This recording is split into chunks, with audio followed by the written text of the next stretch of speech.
As you might know, The Last of Us was originally released back in 2013 exclusively on the PS3. It had a spectacular narrative with complex and flawed characters, as well as clunky but satisfying gameplay.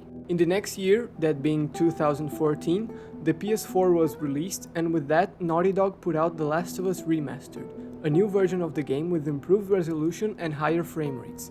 But other than that, there weren't many changes made to the core experience. Now in 2022, the ultimate package for the game is out, The Last of Us Part 1, a remake of the original, fully rebuilt from the ground up for the PS5 and later down the line on PC as well.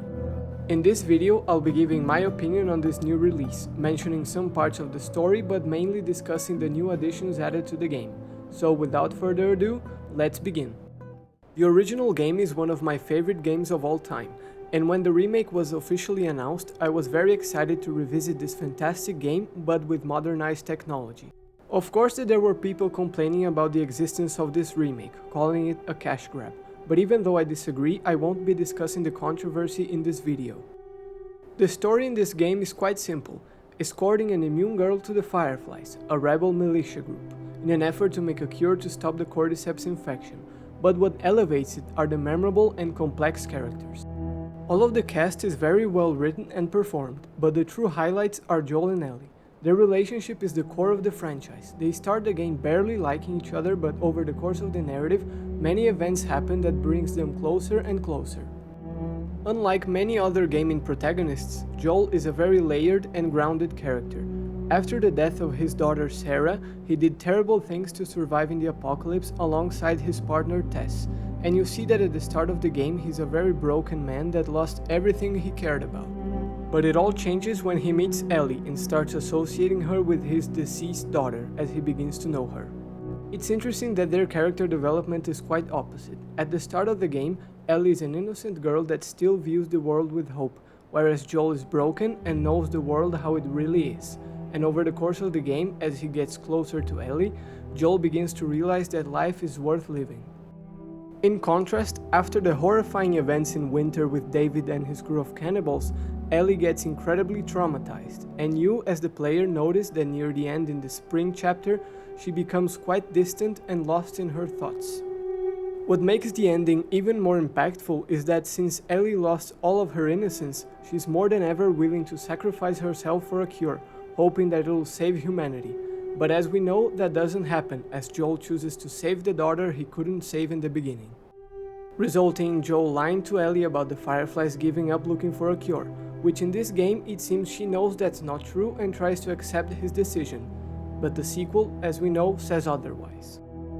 I love this story, it's very well told and raises a lot of interesting moral questions, and with this remake it enhances the narrative thanks to all the hard work the animators at Naughty Dog did to improve the facial animations, that hit harder in the emotional moments as a result.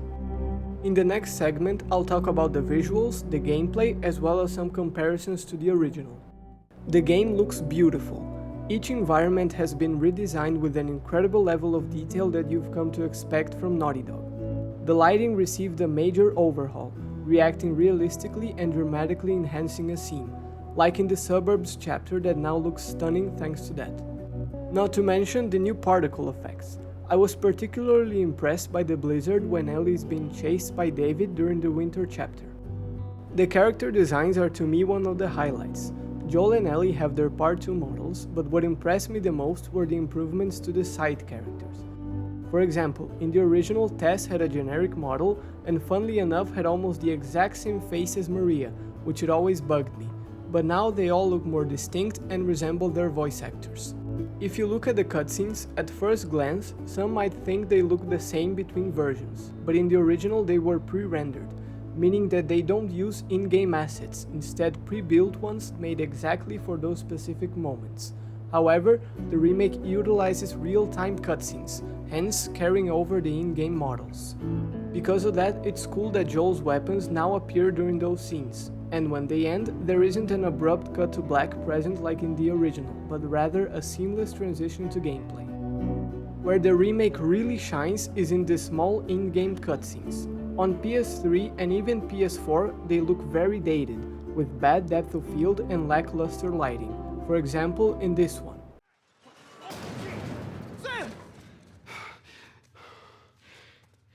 Yeah, I'm cool. That was me. I must have triggered some kind of safety gate or something. Henry, see if we can lift this.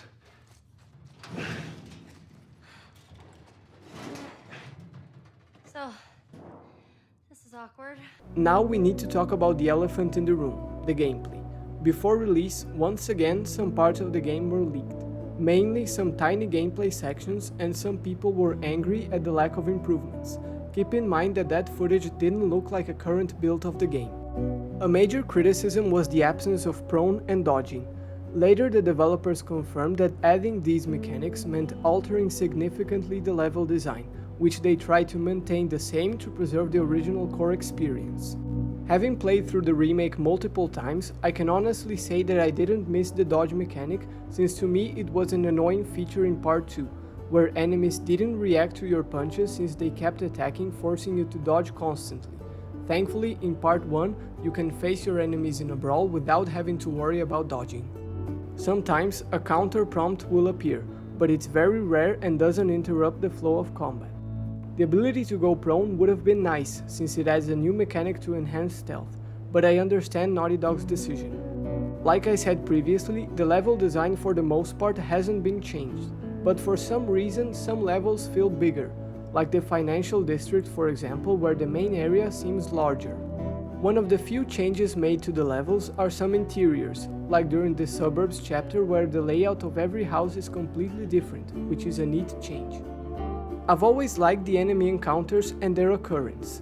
If you pay attention, most of the time you'll switch between fighting human enemies and the infected, resulting in a good balance between encounters without any overstaying its welcome. Unlike the sequel, where most of the time you're faced against humans, and the infected encounters are very few and far between, not to mention them being easy in comparison. But in this game, they both feel challenging and intense, even more so due to the changes made to the AI, with enemies engaging you in a more realistic manner, since in the old game they were extremely dumb. The shooting feels great, especially with the added option to change the reticle to a dot instead of a circle, making aiming more precise, since I always felt that the gun combat of the original was a little clunky and slow. What elevates the remake's gameplay are the improvements to the movement, using the same techniques used in part 2, improving the animations for smoother controls. What made me a little disappointed was that Joel's movements didn't look as smooth as Ellie's. You could tell that she's using the part 2 animation rig based on how she runs, but still, these animations are very much improved when compared to the original. Another awesome feature that was brought directly from part 2 are the workbench animations, where you can see Joel upgrading his weapons, and those upgrades are visually shown during gameplay, whereas before it was just a simple menu without any animations whatsoever. Overall, even though there weren't many noticeable changes to the gameplay, the many quality of life improvements are great, making part 1 an even better game. Not to mention that it was awesome to play as badass Joel once again. The original game, outside of the pre-rendered cutscenes, hasn't aged that well. The clunky controls and weird-looking animations don't hold up to today's standards, so to me, a remake of a 9-year-old game was justified. In conclusion, if you think that the remake is unnecessary, keep in mind that Naughty Dog made it for hardcore fans of the original release, but especially for the many newcomers that will watch the HBO show that releases next year and want to explore the source material. Which, by the way, I'm very much looking forward to after watching that first teaser trailer. Thankfully, it seems it will be a faithful adaptation. In the end, I believe that this remake is the definitive way to experience this phenomenal game. From the graphics, the improved animations to the more fluid gameplay, everything was incredibly well done.